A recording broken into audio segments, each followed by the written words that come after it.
Hello, this is Jared playing Oxygen Not Included.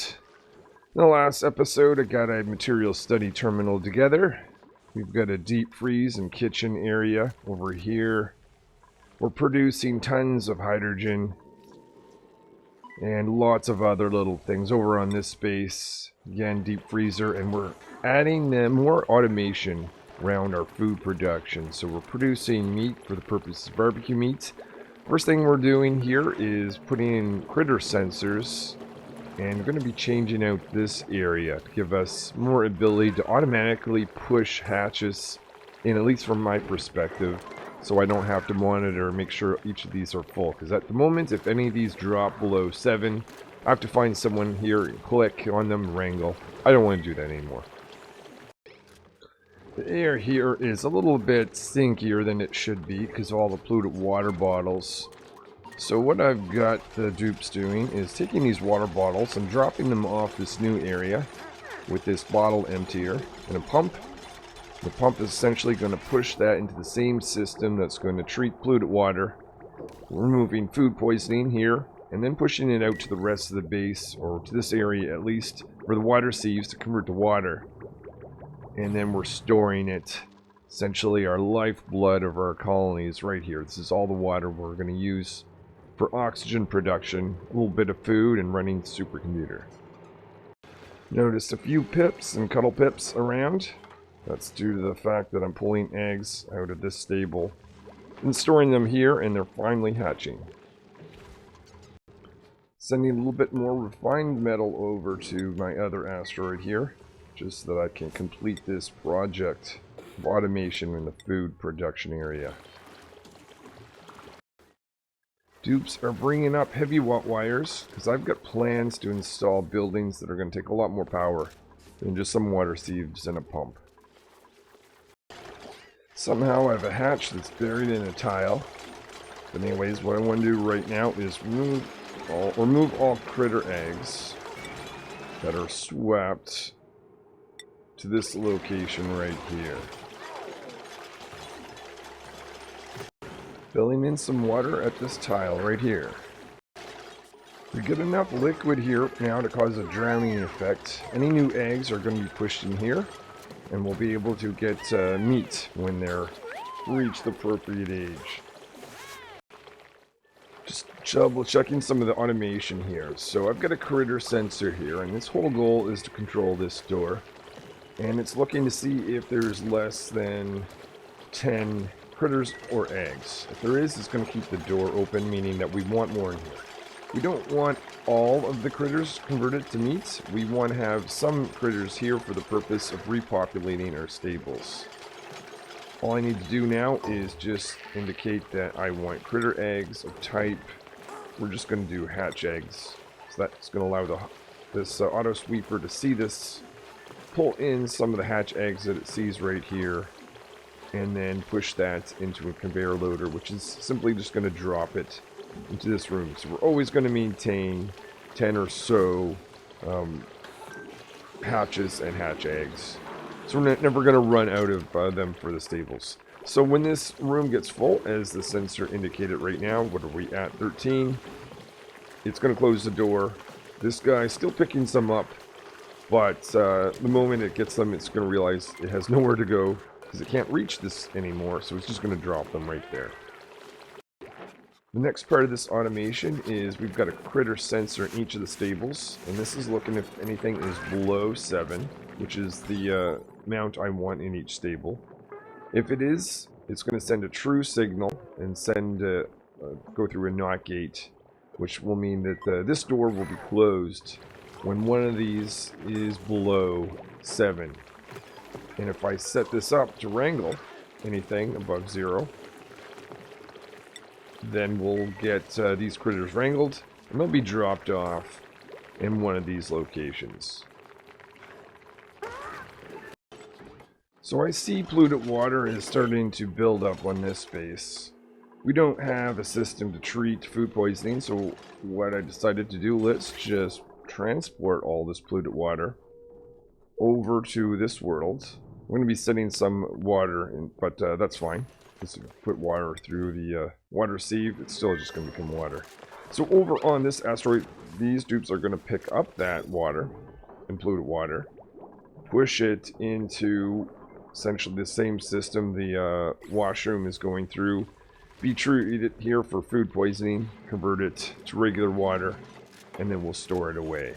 I don't want this to essentially overdo, or like say the whole system, so that the washroom here becomes backed up, because they've been saving it in that world for a while, so I'm going to slow things down a little bit at this point. The dupes are working on the carnivore achievement, eating meat, but only one base is actually producing meat. So right now I'm getting these dupes to send some barbecue meat over to the other world, so that they can enjoy that tasty stuff and also contribute towards the carnivore achievement. And that's being dropped off in our deep freeze and loaded into the fridge in time. Right now I've got other stuff. Let's kick everything out but the barbecue meat. Just looking at where we are in the carnivore achievement, we have 22 cycles remaining, and we've eaten 278,000 and 400,000, so doing pretty good. Final bit of the automation of this system for food is in place. This is just simply picking up edible meat. Paint's picking that up for us, but this won't need to be done in the future. Instead, if I click on this, any meat that's converted here will be put in the deep freezer, and eventually this is going to see the meat that's here, put it in the electric grill when it's needed, and we're getting tons and tons of barbecue meat out of this whole setup. So now this is good to go, except for one. Actually, I forgot one final piece of automation. Actually, I'll do that very soon. We're producing our first pieces of ceramic with clay and coal. Don't have a lot of coal in my home world to produce ceramic, so getting these dupes to drop off coal here. Auto sweeper is putting it in the conveyor loader, ultimately making its way to the teleporter. First pieces of ceramic pipe, or ceramic insulated pipe, going into the base, preparing a glass forge. We have a glass forge and are going to be producing the first pieces of glass. It's going to be very hot liquid coming out of here, hence the ceramic pipes. But we've got this cooler liquid, at least cooler relative to some of the other liquid I've got around right here, and that's going to cool off the glass. Put in a spot over here for the dupes to drop their polluted water. That's a pump that's ultimately going to be sending that back to the homeworld to be treated and sent back into the overall water system. Starting to clean up the air. Just noticed several pieces of polluted oxygen around the base. So deploying these in various rooms to hopefully get all those pieces cleaned out. With the fact that I'm dumping all polluted water here, should help clean the air out. So we've got some bins down here that's going to be storing the sandstone. That conveyor loader essentially is going to be pushing them in, but there isn't a lot of sandstone left, so we're actually going around carving out some various pieces of that to feed the hatches. With this many hatches, it seems to, well, we seem to chew through them pretty quickly, don't we?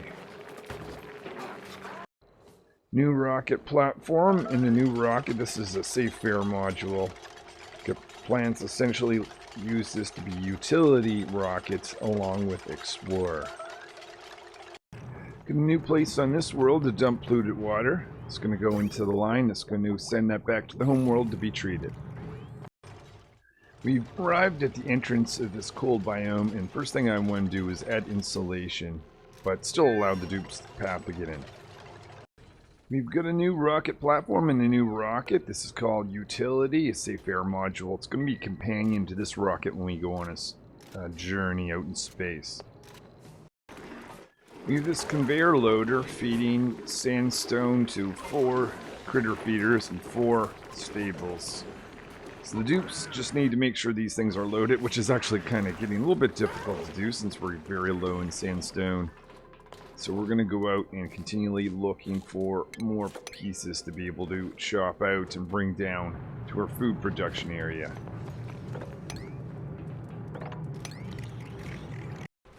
Got a gas mask station here for a few dupes. Want to send them down here. So we can add a bit of insulation that hasn't been covered earlier. It's pretty much the only insulation between the cold area because I've got my own insulation up to here, all the way to this abyssalite, and then from this abyssalite over, everything's covered. So dupes, let's get in this area. It's a very cold job, but we're going to get insulation along here. Dupes at least have gas masks so they can breathe. But before you know it, we'll be out of this zone into much warmer climate in base. So the rover has expired. I generally do not do well with rovers because I forget about them. They did carve out a few rooms. I really wish they had made the manual airlock though. They did put material in here. That's a good thing, so that when the dupe arrives, we can build this pretty quick. I think I might send another rover and hopefully remember to actually give it some instructions. Highest priority is create this door, please. Second rocket taken off with the rover. Got some insulation down here. Got an insulated entrance to the cold zone. Gonna make a second one down here to prevent this coolness from escaping in this area. Rover has arrived and we're finally constructing that door. We'll be able to do some other things inside this space. Carving out a spot this way for a Draco stable. Don't have any Dracos yet, but I'm definitely going to. Pretty natural tiles on this base. Doing this area here for sleet wheat. Back in the homeworld, we're doing it for planting some pinch of pepper plants for Dracos to eat. Working on the inside of my utility rocket. I've got a space here for infinite liquid storage. Going to put in water. We've got a place for infinite gas. That's going to be carbon dioxide. And a vacuum area for storing food so that it's not going to warm up. And it'll last forever as long as I can get it in there in the deep freezer state. There's only so much water in this world. So what I've done is I've got another line coming from the actual other asteroid via teleportation equipment. And that's going to deliver water from that world to here only after this guy gets used up. So back over in the homeworld, of course, also going to have a pipe here going into the teleportation equipment. And we have the carnivore achievement, 400,000 calories of barbecue meats or other meats have been eaten. So we got brine in all three corners. This one's going to prevent overpressure when water goes in here. This one's going to prevent overpressure when carbon dioxide goes in here. And this one's just preventing this vacuum from escaping so that any food we put in here is not going to warm up. 15 tiles for a pinch of pepper plants to grow in the future. Getting pickled meal to be put in this refrigerator for just a second. What I want to do is, this is actually in a deep freeze space, 125,000 calories. If I can get this to the rocket utility inside this little vacuum area without too much temperature increase, that would be awesome. So rocket has picked up our pickled meal and they are on fire, which is awesome. This actually works in my favor. Let's click on this. Has there been any increase in what they're carrying? It's minus 30.7. Ha! And we're out in space. Yeah, that's fantastic. That means this food, 125,000 calories worth, is going to sit here and never go bad because it's in a sterile environment. It's in a deep freeze. I'm super happy. We also have some water going in. Just waiting for a little bit of carbon dioxide. Want to go on a space mission soon, giving Boots skill scrubber so they don't freak out in space. Clearing out this area, adding some insulation because the top of the stable, where the pinch of plants are. This is going to be a little bit warmer than everything else. Made a little insulated passway here. Just found it easier for the dupes, or quicker for the dupes, to get in from here than to go all the way around like this. So any construction inside here may go a little bit quicker. 2 dupes are going on a space mission with the Trailblazer module. Looking inside the rocket, we're going to make sure I get their gas masks off. We are pretty much ready for takeoff. Just looking that we've got water, we've got oxygen, plenty of algae in here. We've got some food for the journey. We've got some refined metal, which is going to be important. So what we want to do is allow this rocket to take off. And this rocket here is going to be following it just behind. So this rocket is preparing for departure. I've got lots of liquid, lots of carbon dioxide, my over 100,000 calories of food. We've got some glass, more metal, ore, and refined metal, and ability to produce oxygen while we're traveling. With this rocket, I very much want to make sure that this pump and this pump does not have the ability to output stuff in space and waste all this stuff we've been putting into it. Chose Star to go inside the utility rocket and follow the other 2 dupes. So they're bringing lots of water, carbon dioxide, and food, which will be very important for this mission. So the current dupes here are going to be an Explorer. They're 0.3 cycles away. The other dupe, Star, half a cycle. We put our first pip in this cold area. Just waiting for them to start putting some sleet wheat here, and we'll make our way down like this. Getting boots to put on a gas mask. Getting boots to land in the Trailblazer. Just about to watch the pip plant the first planned sleet wheat seed right here. Good job, Pip. Boots is building a platform for the rocket to land. First rocket is landing on another asteroid that we did not start in. Another rocket platform being built over here, not by the robot, but by the dupe behind them. We have the other rocket landing, which is really nice. I'll be able to recharge carbon dioxide in both these engines for starters. Inside this rocket, though, if I want that to happen, we need to connect this. I'm seeing a piece of oxygen. I guess that won't matter. Most of it's carbon dioxide, thankfully. So we've got our 2 rockets and 3 dupes on this asteroid now. We've got a place for them to sleep. So barracks over there. We've got a latrine, or no, sorry, a washroom. And a great hall. And I planned ahead, and I got a plant here that is happy in colder environments. With the excess seed, actually, let's make sure that one gets back in the rocket for future use.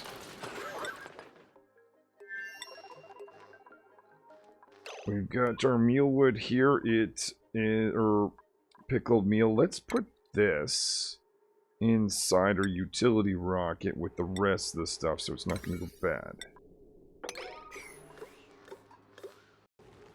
First pinch of pepper plant was planted here by this pep. At least the planned one that I had. I'm going to continue all the way across until we've got our 15. Got some gas masks with oxygen in it. We'll be able to go further down where there isn't a lot of oxygen. First solar panel of the game has been installed. The dupes on this world are digging down, way down, taking advantage of the fire pole where they can. Gonna put a spot here for some bleach stone, so I can see a lot of that. Making good progress with the pinch of plants. Bringing in some liquid to sit up top of here, because we get a liquid tempedizer. I want to be able to control the temperature so I can make it warm enough for these plants to be able to grow. We've got a rover and some refined metal taking off. This time we are going to the oily beast asteroid down here. So we can get a rover and eventually a rocket platform over here as well. I was terrified. We're on cycle 99. I don't think I've ever seen this thing glowing like this. I'm assuming this is something to do with one of the game updates. But there we go. We've got this thing glowing, indicating that we're just about to get to cycle 100. Let me just give it a second to see if it's going to do anything special when it actually crosses over. We'll speed things up just a little bit. We'll get an achievement anyways. And happy new cycle. Oh my goodness. Okay, there was a little new animation. I'm pretty certain I've never saw that or never noticed that before. Well, we have made it to cycle 100. That is going to do it for today. Made some progress on this future stable for Drecos. We're going to warm these plants up so that they can be consumed by them when they finally arrive. Speaking of which, we are now sending a rover over to the oily asteroid, so I'm expecting a lot of Drecos over here. Maybe we can't see them just yet, but I'm certain they're there. So we have insulated over here. We have done a lot with rocketry in this last little bit. And we've started the process of planting wild sleet wheat. So we've got 6 of them here, and we're growing on.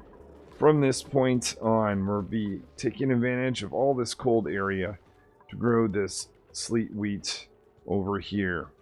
Well, thank you so much for watching. Hopefully I will see you in a future episode. Oh yeah, don't forget all the great automation with our food process. But yeah, thank you for watching, and hopefully I will see you in a future episode where we'll continue on to advance this base even further.